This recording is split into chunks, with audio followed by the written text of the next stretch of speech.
So I'm here at ECOC 2018 in Rome, and I'm talking to Marek Tlalka from MACOM, and we've been talking about some of the developments within the data center at 100 gig, 200 gig and 400 gig. Now, we've seen a lot of growth in volume for 100 gig, but we're also, particularly based on CWDM, but we're also expecting to see a shift towards 100 gig single lambda. I'm just wondering, what are you seeing in the market at the moment? So we definitely see a dynamic growth in 100 gig CWDM. Okay.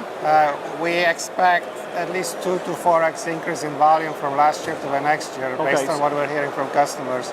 So that's pretty significant. It's very significant, and that's driven by the fact that 400G is maybe getting delayed a little bit.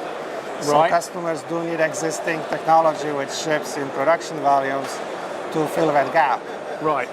So that's where 100G CWDM will come in, because it is right now a mature technology, very well understood, working in volume, and we expect it to keep growing for the next couple of years. Okay, good. And then obviously new technologies will start phasing in.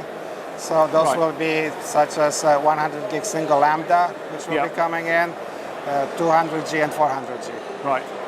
So in terms of 100 gig single lambda, how quickly do you see that happening? Well, so we see some interoperability testing being done for 100G single lambda. There was a plug fest just right before the show. Yeah. And quite a few suppliers showed up. Yeah. So it looks like interoperability between different vendors is being proven. Okay, good. And volume of it we expect to start shipping by first half next year, I would say, in production. Okay.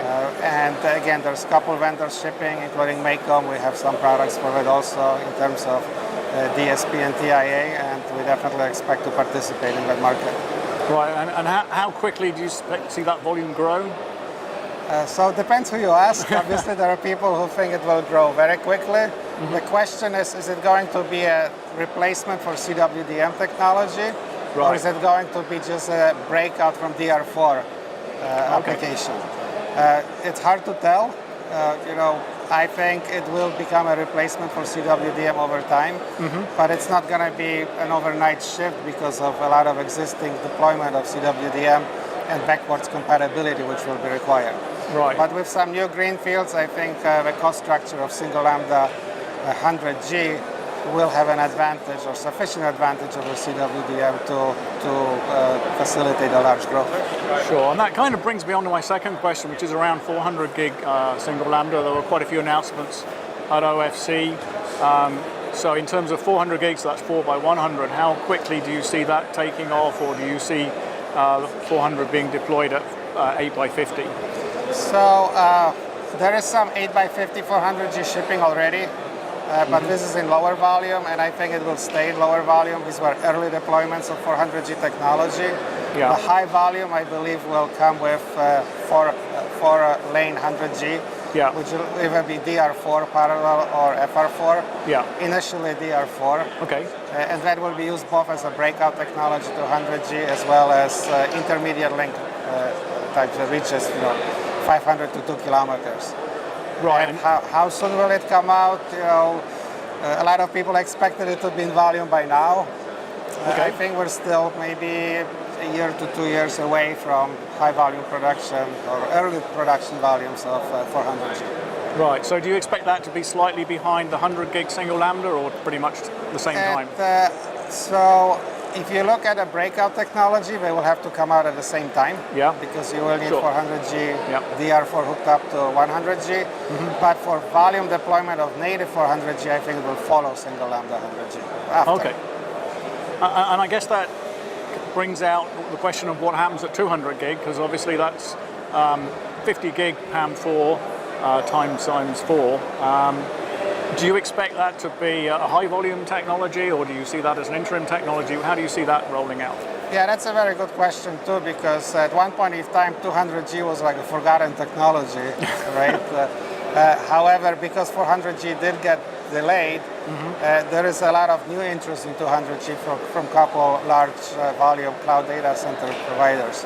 Right. So I think that technology, now there's a little bit of a catch-up going on in 200G because there is an immediate need. Fortunately, there are quite a few components available developed for 200G, Right. including some from MACOM, where we have a number of TIAs, CDRs, and drivers for the technology.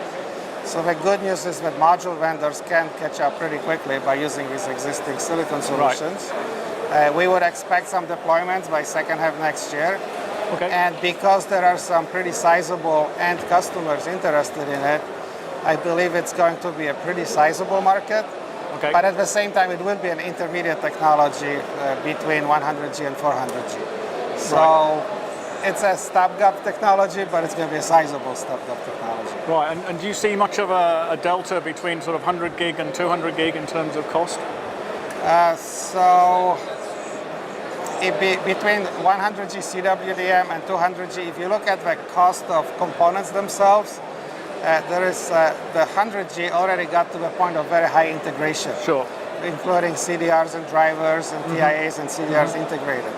Where 200G is still at the first stage where those chips are not integrated. Okay. So 200G technology right now will come to market at what 100G was maybe 2 years ago. Right, okay. And over time, the underlying technology structure really does not prevent it to follow the same cost reduction curve that 100G experienced. Right. So, if we're talking in two years, I think 200G at that point will be very similar to the cost of 100G today.